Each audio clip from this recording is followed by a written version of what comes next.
Alright, so now, I painted some weights in here. Good enough for what I'm about ready to do here. So what I want to do here is say, well, let's get out paint weight mode. Okay. Another thing is we have to take and basically clear these actual keys off here. So I do that by having my timeline open, having all my actual bones by hitting A.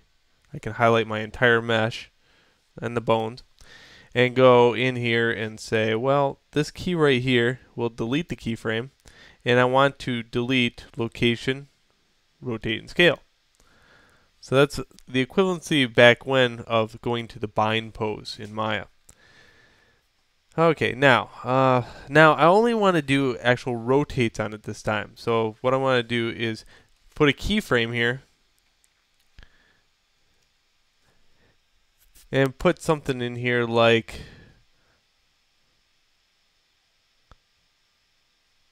just rotate. There's another window I have to have open. Not that there's not enough windows open as it is, but over here instead of outliner, I'm going to give outliner up to another thing called action editor. So action editor is giving me what a character would do in Maya.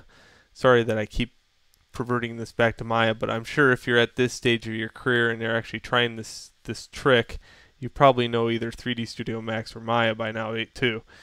So I like to refer it back to another program for people. So this action right here, I'm going to call this wave. And in wave, and you can see this is a keyframe that got set all the way down. And here's all the bones that aren't labeled well. So all wave is going to do is in probably 60 frames, let's say 60 frames is my limit,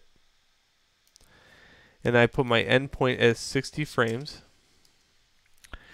In 60 frames, I'm going to rotate my arm up.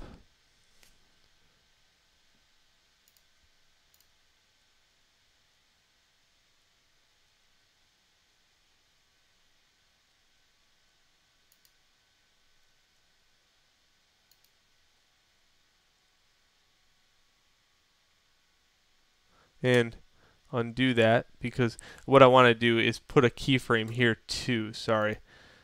I want to return pose. So I think what I'm going to do is not 60 but 80 frames. It'll look better. That way I can do 40. Okay, good. So what I want to do is put the same pose on this one. So I'm going to do an I on the keyboard and do a rotate. So what I just did was from here to here is the same thing. That way he goes and loops a little bit. Okay, so now 40 is going to be my drastic pose. 40, I'm going to have him raise his arm.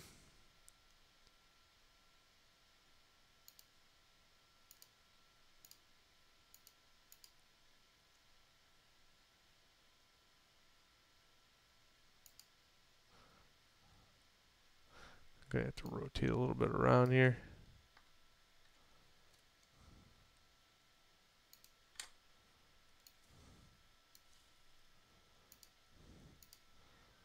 And I can change a whole bunch of things at once here, so I'm not really worried about.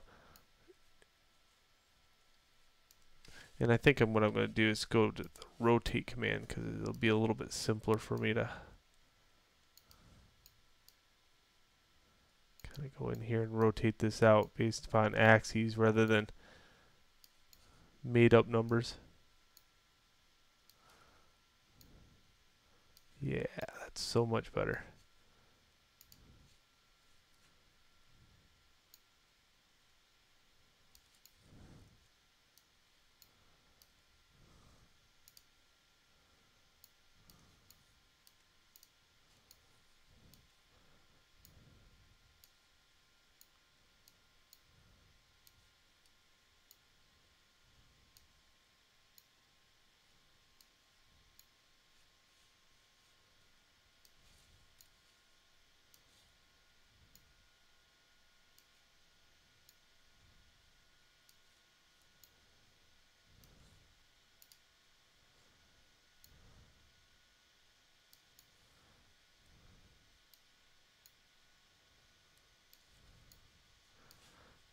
And this is where, you develop a pose that looks good.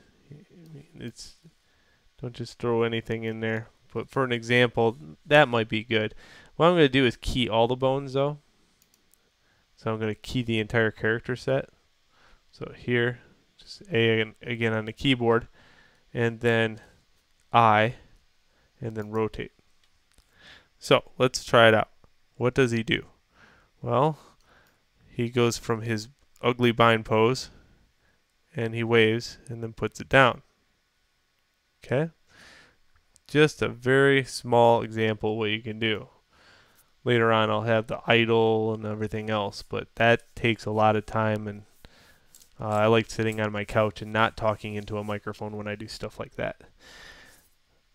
Alright, so how do we transfer that wave that we just did, this little 80 frames of animation, over into our video game logic? Okay, so let's go back to what we need. View, 3D view. This is going to be my camera, which it already is. Okay. And I'm going to stop the video here because I went too far into the last video. I almost ran out of time. So in the next video, we'll work the video game logic into it.